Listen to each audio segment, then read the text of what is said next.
I could call it a day right here. Cashed out up, took some souls, walked out clean. Most people would be happy with that. But that's the problem with this game. When you win, it feeds you just enough to make you think you figured it all out. Then your ego whispers, why stop now? But there's another voice, quieter, smarter. The one that tells you, hey man, you got a family. You got goals. Don't push your luck. Still, something about the grind just pulls you right back in. It's not about the money. Not really. It's about proving to yourself you can outlast the doubt, the fear, the variance. Second stop tonight. I could go home or I could test the waters at the gambling hall. Some people hope that when they sit down, no one puts them in a difficult spot. But me, I wish someone would try it. At the end of the day, gotta have the stones to continue.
All right, let's get into some poker, shall we? So we're actually waiting on our 1-3 seat to open up, and while we're doing that, we went ahead and jumped into some 1-2, and I spent a lot of time playing 1-2 in my early days. I played with these players a lot, so I know a lot of their tendencies, and we actually get a raise from under the gun from a really, really tight player. I mean, this guy never raises, he usually just limps. And when the action gets over to us, I'm just really hoping that we don't have a playable hand at all, but that is not the case. We look down at King 10 of Hearts, just way too nitty to fold this pre-flop in position, so we decide to see a flop. Comes out favorable, comes out 10 high, 2 clubs. Under the gun villain decides to bet $20. We give this absolutely zero thought. No, it sounds crazy, but we are gonna 100% let this hand go. And he ended up showing aces later on. Moving right along here, we look down at ace jack of diamonds under the gun. We go ahead and open it up to $10. We get called by middle position, and though we are out of position, really liking the hand. Flop comes out decent, 10-5 with 2 diamonds. We decide to check. The turn is a king of spades, really good for our range. We still do have the draw working for us here, so we decide to go ahead and bet $50. Opponent wants no more, and he lets it go.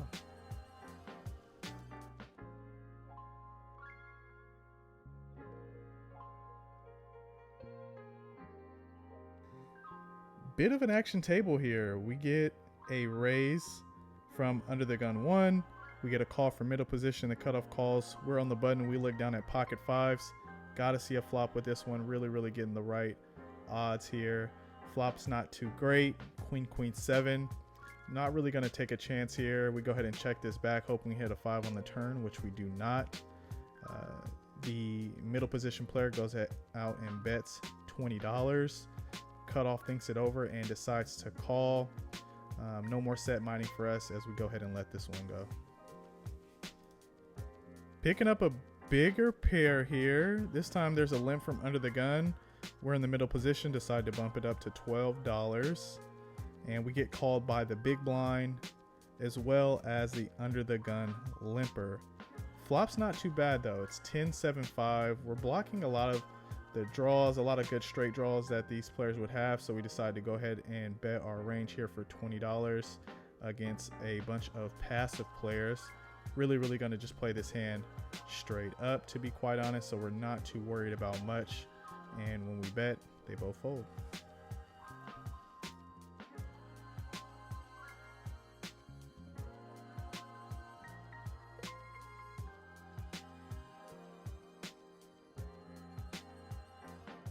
Finally, our seat opens up at the 1-3 table, and we jump right into the action in a bomb pot, and we look down at Jack 6 off, and we flop absolutely nothing. Out of position here in the small blind. Just want to say, in bomb pots, it's really important to not get stacked. You know, they say to never lose your stack in a limped pot, and that's pretty much what a bomb pot is, right? Everyone's putting in $15, limping, so to speak, right, to see a flop. And in these type of hands, these type of games, they're really meant to just get some action on the table. And I definitely recommend participating in these to keep the action flowing at your table. It's really good for the game, great for the table, but you also want to make sure that you're not going broke in these particular hands. So just make sure that you're playing face up. If you got a good hand, bet it. If you don't, let it go. And that's exactly what we do here.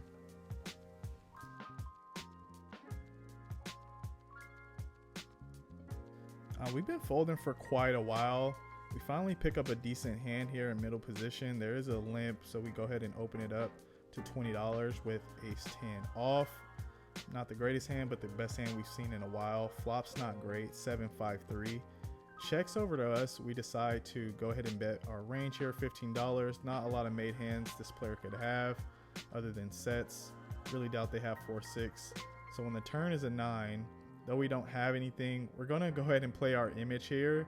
And we're just going to bet big, hoping to get a fold here. So we go with a sizing of $45. Just repping pretty much all over pairs. And he does decide to let it go.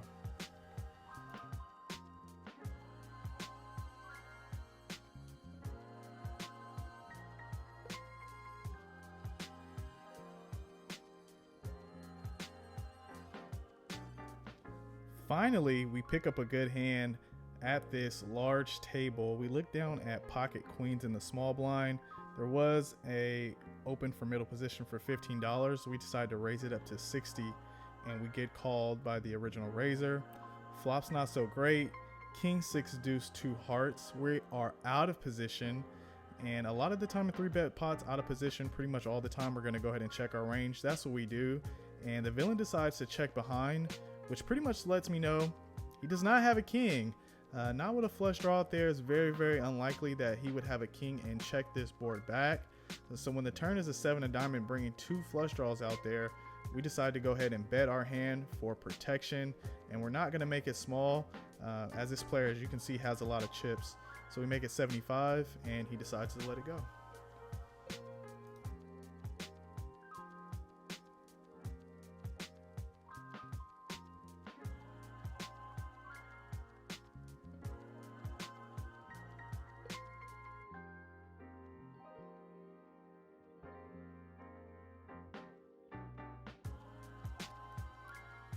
Yeah, next hand here, we are on the button. We look down at the worst possible hand in poker. That's right, we look down at pocket aces on the button. There was a raise from under the gun. We decide to bump it up to $50. We get called by the big blind, and the original raiser calls as well. Flop is clean. It's queen 7-9 with 2 clubs. And the original raiser from under the gun, after the big blind checks, he decides to donk into this board here for $50. Now we only have about 400 behind. So obviously we definitely want to raise here with the flush draw on board, some potential straight draws out there, or, you know, really just trying to get value from top pair. and we don't want to see a scare card on the turn. So really just contemplating how much to raise here. Really think there's only one sizing, and you got it. We are all in for our remaining $397. Really want to put the pressure on this player. I don't think, usually donk leads really are top pair heavy. So I think he has a queen, king, queen. We kind of double block ace, queen, so maybe queen, jack, and he's kind of putting us on a draw.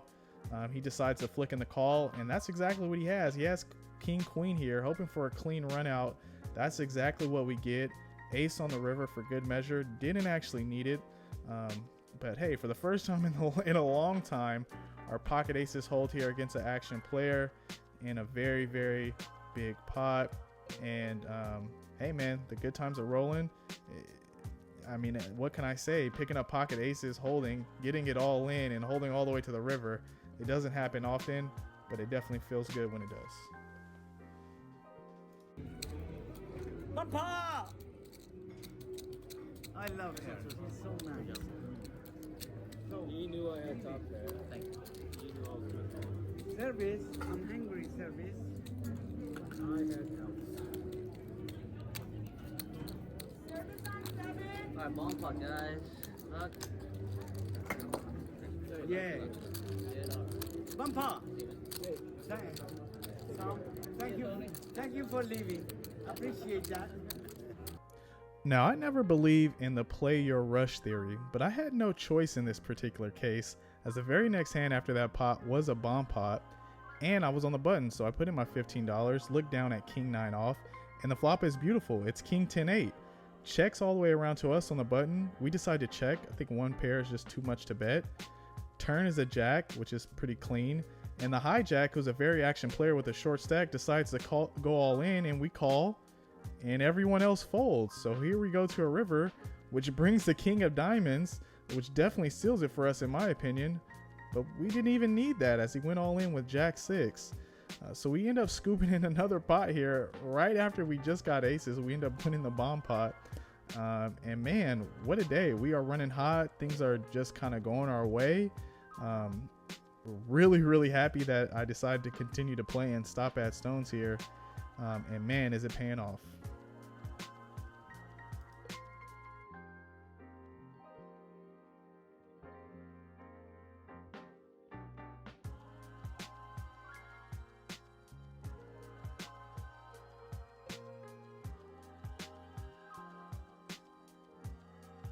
Couple orbits later, we're in the small blind with pocket tens. There's an open from the hijack. Button decides to flat. We bump it up to $75. Hijack folds, and the button double flats. Flop's a favorable one. We lead out for $75, and he quickly lets it go. The table's starting to catch on that I actually have a clue, and they think it's pretty clear that I know what I'm doing. So you can see seat 9, who was the action player that we really wanted to get into some hands with. He's no longer there, so don't see ourselves continuing at this table for too much longer. Last hand of the session here, and you'll definitely see why. There's a limp from under the gun. We look down at ace, king off, decide to go ahead and bump it up to $20. We get called by MP2, hijack, and the original limper. Flop is a pretty good one. It comes king 8-3 rainbow. It gets checked to us. We decide to bet small. I mean, what could they really have here? We go ahead and bet $30, and everyone folds. I mean, with this particular hand, kind of no one playing back at us. Maybe they just had absolute air and just completely missed everything. And of course, recreational players, it puts you on the glorious ace king all the time. But with the action kind of slowing up with this table, we decide to go ahead and pack it up and get ready to head to our next destination. Thanks for continuing along with me as we continue this journey. One more spot to go. Let's see if we can finish strong.